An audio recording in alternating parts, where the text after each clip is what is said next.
Olá pessoal, tudo bem? Sejam bem-vindos a mais essa aula de Administração Financeira Orçamentária em preparação para o concurso da Polícia Penal do Distrito Federal. Na aula de hoje nós vamos estudar um tópico do edital que é esse aqui, ó, processo orçamentário. Quando a gente fala de processo orçamentário, gente, ele é um assunto que envolve várias leis, envolve o PPA, a Lei de Diretrizes Orçamentárias, a Lei Orçamentária Anual, a Lei de Créditos Adicionais, um outro assunto chamado de princípios, enfim, tudo isso está dentro de processo orçamentário. Vamos entender aqui a ideia. Nós temos o Plano Plurianual, o PPA, a Lei de Diretrizes Orçamentárias, a LDO, e a Lei Orçamentária Anual. A ideia é que há uma integração entre essas leis, né? Nós temos o PPA, o Plano Plurianual aqui, ó, que é um planejamento, gente, para um período aqui, deixa eu colocar aqui, ó, destacar aqui para vocês, para um período de 4 anos. Então o governo planeja o que pretende fazer nos próximos 4 anos. Qual que é o papel da LDO? O papel da LDO é priorizar. Ela pega aquilo que consta no PPA e prioriza o que vai ser executado no ano seguinte. Então aqui, ó, a LDO ela é responsável pela elaboração e execução também do orçamento anual. E nós temos o orçamento propriamente dito, que é a Lei Orçamentária Anual. E o que ela vai fazer, a Lei Orçamentária Anual? Ó, ela vai alocar recursos financeiros para a execução.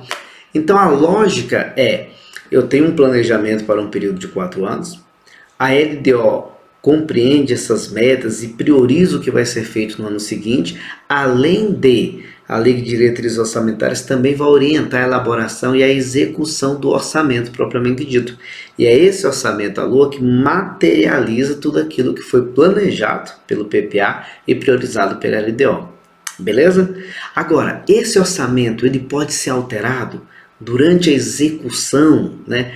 Pode haver necessidade de alterar esse orçamento. Às vezes um valor não foi suficiente, às vezes eu preciso incluir uma nova despesa ou até mesmo diante de situações de calamidade. Então o orçamento ele pode ser alterado por uma lei também, que é a Lei dos Créditos Adicionais. Então esse assunto, créditos adicionais, também faz parte do processo orçamentário. E ainda, esse orçamento, a Lei Orçamentária Anual, gente, ela vai ser, digamos, norteada por uma série de princípios. Então nós vamos ter aqui, ó, os princípios orçamentários. Então, tudo isso faz parte do processo orçamentário. E podemos ainda pensar assim também, ó. Todo esse assunto, PPA, LDO, LOA, créditos adicionais, princípios orçamentários, tudo isso é regulamentado pela Constituição Federal de 88, pela Lei 4.320 e pela Lei de Responsabilidade Fiscal. Beleza até aqui? Deu para ter uma ideia, né, dessas características das leis orçamentárias, beleza? Então vamos continuar. Só que agora nós vamos revisar os principais pontos aqui do PPA. Então vamos falar especificamente nesse vídeo sobre o PPA, tá bom? Então vamos lá, claro, nós vamos falar das principais informações. Eu já vou trazendo questões para a gente comentar os principais pontos sobre o PPA. Então vamos lá, acompanha aqui, gente.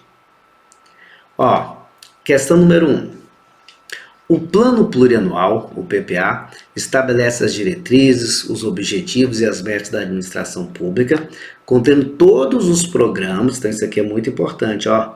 O PPA contém todos os programas.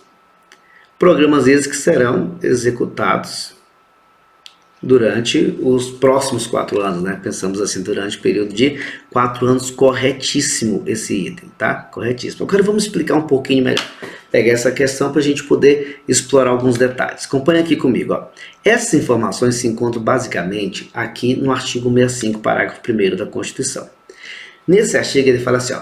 A lei que instituiu o PPA, então o primeiro assunto aqui que nós temos que lembrar aqui, gente, ó, que o PPA é uma o quê? Vou apagar aqui. Opa, o PPA é uma o quê? Uma lei. A lei que vai instituir o PPA. Então a Constituição fala que cabe a essa lei instituir o PPA. E ela vai instituir o PPA para um período de 4 anos. Então vamos lá. A lei que institui o PPA, essa lei vai estabelecer de forma regionalizada. Muito cuidado com essas informações aqui, ó. Vai estabelecer de forma regionalizada o que, gente? As diretrizes, os objetivos e as metas para as despesas de capital e outras delas decorrentes. Gente, aquelas que decorrem das despesas de capital, nós podemos pensar aqui, ó, que são as despesas correntes, tá bom? Tem essas despesas aqui, ó, despesas correntes. Opa! São aquelas que decorrem das despesas de capital. Dá um exemplo rápido aqui, ó. Se eu faço assim, ó, vou construir uma escola. Gente, quantas vezes se constrói uma escola? A princípio, uma única vez. Não é isso? Agora, por quanto tempo essa escola vai funcionar? A princípio, essa escola vai funcionar de forma o quê? Contínua. Então, quando eu construo uma escola, é uma despesa de capital. Mas da construção dessa escola vai resultar uma série de despesas, ou seja, vão decorrer despesas da despesa de capital, ou seja, da construção da escola, vão decorrer uma série de despesas que vão ser realizadas de forma o quê? Contínua. Então, quando a gente fala assim, ó, para as despesas de capital e outras delas decorrentes, ou seja, aquelas despesas que decorrem das despesas de capital. Então, a gente associa a despesa de capital, nesse exemplo, construção da escola, e a despesa corrente, a manutenção da escola, que vai ser realizada de forma contínua. Beleza? Agora, gente, olha só.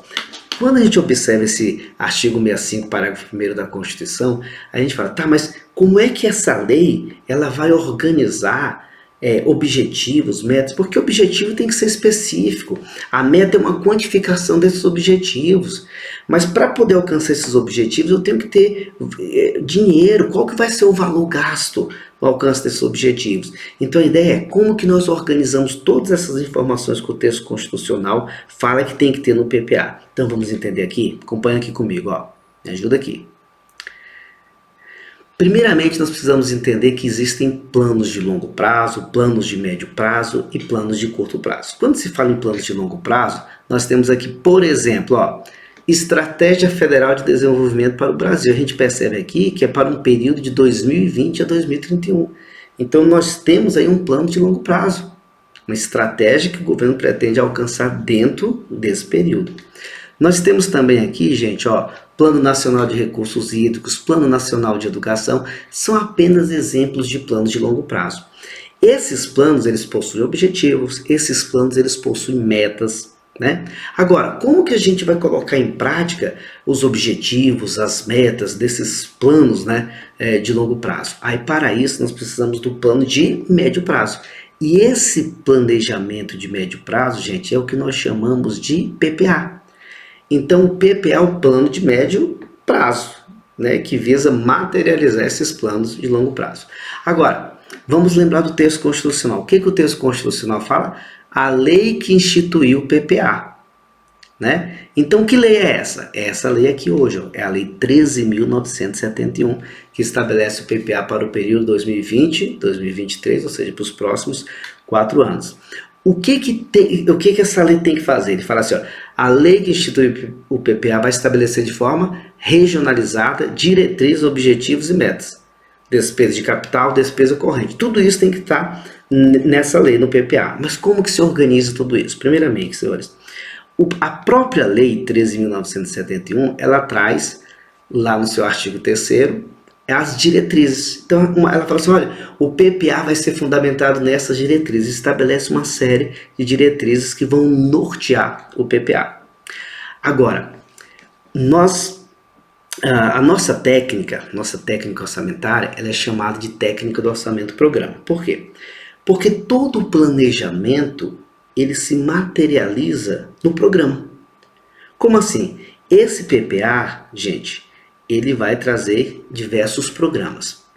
São os programas que vão trazer objetivos, são os programas que vão constar as metas, e são as metas que aparecem de forma o quê? Regionalizada.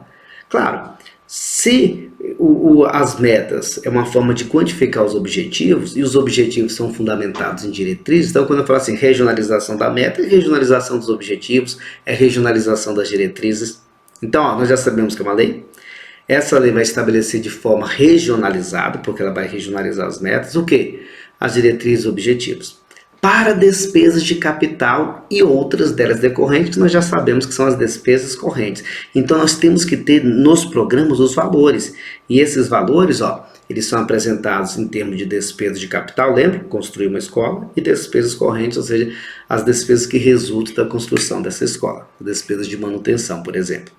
Beleza? E além disso, não fala no texto, mas esses programas também possuem o quê? Indicadores. Esses indicadores que vão mensurar a eficiência, a eficácia e a efetividade de cada programa. Beleza? Então, nós temos um planejamento de longo prazo. Esses planos de longo prazo, eu preciso colocá-los em prática. Como é que eu faço isso? Através de um plano de médio. E o plano de médio, ele organiza todos esses objetivos, essas metas, através de programas. Então, os programas, eles constam lá no PPA. Aí nós teremos, gente, aqui os planos de curto prazo. Quais são os planos de curto prazo? Nós temos a LDO, que qual que vai ser o papel da LDO? Ela vai compreender essas metas, as prioridades do PPA, ok? E vai priorizar o que vai ser feito na LOA, porque é a LDO que orienta a elaboração e execução da LOA. E aí nós teremos também, a partir da LDO, a LOA. E o que é a lei orçamentária anual? É o orçamento propriamente dito. Porque aqui na lei orçamentária eu falo, bom, para poder colocar em prática esse programa, eu preciso de receitas. Então eu faço uma previsão de receitas com base no meu planejamento das despesas. Despesas essas que não são despesas numa ótica contábil, são despesas que estão representando programas. Esses mesmos programas aqui, gente, a gente observa que esse programa aqui que está lá no PPA, agora ele aparece aonde? Na lei orçamentária. Que vai ser financiado aqui, pelas receitas. Aqui, eu planejo aqui as receitas que vão estar financiando esses programas. Só que quando chega na LOA, esses programas sofrem um detalhamento maior. Eles serão detalhados em termos de ações, projetos, atividades, operações especiais. Beleza? Tá claro isso? Então, o nosso item, como eu falei, corretíssimo. Então, vamos lá. Vou dar um exemplo agora de programa, só para a gente contextualizar melhor. Tá vendo aqui, Plano Nacional de Recursos Hídricos. Então, aqui é um planejamento de longo prazo. Mas aí nós vamos pegar aqui no PPA, o nosso PPA aqui, que é um planejamento de médio prazo, e vamos ter o quê? Um programa. Para que esse programa? Para poder colocar em prática, no nosso exemplo aqui, esse Plano Nacional de Recursos Hídricos. Plano esse que vai ser executado aqui, na lei orçamentária. Beleza? Vamos dar um exemplo aqui de um programa. Vamos ver se consegue visualizar aqui, gente, acompanha. Tá vendo aqui, programa. Esse aqui é o programa tem uma numeração, 22, 21. Nome do programa, Recursos Hídricos. Aqui as diretrizes, Esse programa ele visa cumprir que diretriz? Essa diretriz aqui, a diretriz de número 13. Promoção da melhoria da qualidade ambiental, da conservação, enfim. Eu tenho um órgão responsável por esse programa, que no caso é o Ministério do Desenvolvimento Regional. Aqui os valores, gente. Eu tenho o valor das despesas de capital, outras delas decorrentes, são as despesas correntes, para o ano de 2020 e os subsequentes, até 2023. Esse programa é para cumprir o objetivo de ampliar a segurança hídrica. E qual é a meta? Aqui a meta, reduzir o número de municípios com índice de segurança hídrica na dimensão humana, mínimo ou baixo, passando de 717 para 500. Aí eu tenho aqui os indicadores, unidade de medida, descrição, e eu tenho aqui, a regionalização. Essa regionalização, é em termos de quê? Municípios com população menor que 500 mil. Menor que 50 mil, enfim. Então a meta ela é regionalizada. Às vezes vai aparecer a regionalização em termos de município, de bacia, mas o mais comum é aparecer a regionalização em termos de das grandes regiões, norte, sul, centro-oeste. Normalmente aparece mais assim. Beleza? Então deu para entender? Então a ideia é eu ter um plano de longo prazo, por exemplo, Plano Nacional de Recursos Hídricos. Ali o PPA pega os objetivos e metas desse plano e monta um programa. Programa esse que vai ser executado na lei orçamentária. Beleza? Vamos continuar aqui. Questão 2. Deverá a lei do PPA estabelecer de forma regionalizada, ok, os objetivos e metas da administração pública federal para as despesas correntes e outras delas decorrentes? Não, gente. É para despesas de capital e outras delas decorrentes. Está aqui, ó. Para as despesas de capital e outras delas decorrentes. Né? Ele também esqueceu aqui diretriz, não citou aqui, ó. As diretrizes, não cito, mas não está errado não citar. Diretrizes, objetivos e metas para as despesas correntes e outras delas decorrentes. Não é para as despesas de capital e outras delas decorrentes. Beleza? Vamos lá, próximo item. Nenhum investimento cuja execução ultrapasse o exercício financeiro poderá ser iniciado sem prévia inclusão no PPA ou sem lei que autorize a inclusão, sob pena de crime de responsabilidade. Corretíssimo, tá? Isso aqui é o texto constitucional na íntegra. Vamos entender melhor isso aqui. Acompanha aqui comigo, gente, ó. O texto constitucional lá no artigo 67, parágrafo 1º, ele fala assim, nenhum investimento. Quando a gente fala em investimento, gente, nós estamos falando de despesas de capital. E quando a gente fala em despesa de capital, nós podemos associá-las à obra. Todas as vezes que fala de despesa de capital, a gente fala a obra. Ah, as despesas de capital são apenas investimentos, são apenas obras? Não. Nós vamos estudar em classificação de despesas, que as despesas de capital, ok? Além dos investimentos, nós temos inversões financeiras, enfim, nós temos outras despesas. E dentro de investimentos, nós temos diversos tipos, aquisição de máquinas, equipamentos, mas aqui no texto constitucional, quando ele fala assim, ó, nenhum investimento cuja execução ultrapasse o exercício financeiro. Ora, o que vai ser executado, né? Ou serão obras, ou serão, por exemplo, desenvolvimento de software, tá? Então ele fala assim, ó, nenhum investimento, nenhuma obra, cuja execução ultrapasse o exercício financeiro. Quando a gente fala exercício financeiro, gente, exercício financeiro é um período de um ano, que no nosso caso, de 1º de janeiro a 31 de dezembro. Então, nenhuma obra cuja execução ultrapasse o exercício financeiro poderá ser iniciada sem prévia inclusão no PPA. Então, gente, se eu tenho uma obra que ela tem duração superior a um ano, para ela ser iniciada, ela tem que estar no PPA. Mas e se não tiver no PPA? Se não tiver no PPA, tem que estar em uma o quê? Lei que autoriza a inclusão no PPA sob pena de crime de responsabilidade. Beleza? Então, nosso item foi a íntegra do artigo 67, parágrafo 1º, está correto. Acompanhe comigo aqui agora. Na Constituição, é prevista para áreas específicas a elaboração de planos nacionais de desenvolvimento, ok? Nós vimos o Plano Nacional de Educação, Plano Nacional de Recursos Hídricos, tudo isso está na Constituição. Que, por sua importância, segue uma dinâmica própria, independente de adequação ao PPA. Falso. Falso, vamos entender aqui, gente, ó.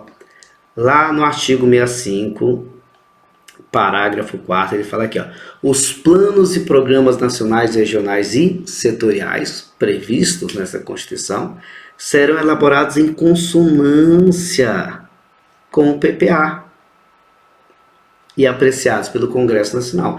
Então ele fala que esses planos nacionais, né, regionais, setoriais, ao serem elaborados, eles devem estar em consonância, em acordo, né, em comunhão com o PPA. E ele fala aqui, ó, no texto que eles seguem uma dinâmica própria, independente de adequação ao PPA. Não, gente. Se o PPA é um plano, né, para os próximos 4 anos, então esses outros planos nacionais, regionais e setoriais, eles devem estar em comum acordo, em consonância, ok, com o PPA. Não tem como ser realizado de forma independente. Beleza? Tá claro isso? Muito bom. Vamos até lembrar aqui, ó, que nós vimos planos de longo prazo, desses planos aqui, ó, todos eles, né, Plano Nacional de Recursos e Plano Nacional de Educação estão na Constituição. Então, esses planos para serem implementados, ó, eles vão constar aqui que nós já vimos no PPA. Então, há uma consonância, ok, dentro desses planos. Por quê? Porque o PPA ele vai ser elaborado por um governo, né, para os próximos 4 anos. Então, ele precisa, esses outros planos, mesmo tendo duração superior, é necessário que se faça um ajuste, porque para haver compatibilidade das ações do governo. Beleza? Então, isso aqui tudo nós já vimos, ó, como é que foi executado na LOA. Então, vamos continuar aqui, a próxima questão. Em relação ao mandato do chefe do Poder Executivo, a vigência do PPA é estabelecida para até o final do primeiro exercício financeiro do mandato subsequente. Correto? Está até aqui verdadeiro, para não ter dúvida. Então vamos lá, acompanha aqui comigo. Ó. Vigência do PPA. O PPA, gente, ele é elaborado em um exercício e ele só começa a sua vigência no exercício seguinte. Então acompanha comigo. Ó. O chefe do executivo, quando assume, ok? Primeiro ano do mandato. Ele assume e aí no primeiro ano do mandato é que ele vai encaminhar, ok? O seu PPA, encaminhar ao Congresso Nacional, no caso o presidente, encaminhar ao Congresso Nacional. Aí o Congresso Nacional vai discutir, votar, aprovar, então esse PPA só começa a vigência no ano seguinte, ou seja, só começa a vigência no segundo ano do mandato. E como ele é para um período de 4 anos, se ele começa a vigência no segundo ano do mandato, ele vai terminar quando? Ao final do primeiro ano do mandato subsequente. É isso aqui, ó. Deixa eu explicar melhor aqui. Acompanha comigo. Então, exemplo aqui, ó. 2014, aqui, ó.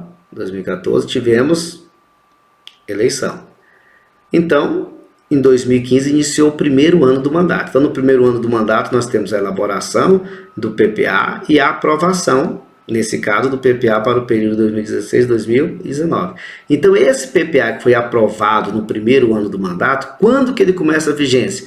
Em 2016, ele começa a vigência no segundo ano do mandato. Então, tá aqui, ó, segundo ano do mandato, início da vigência do PPA para o período 2016-2019. Tá, passa 2017, 2018, opa, 2019, aliás, 2018 nós temos novamente o quê? Eleição.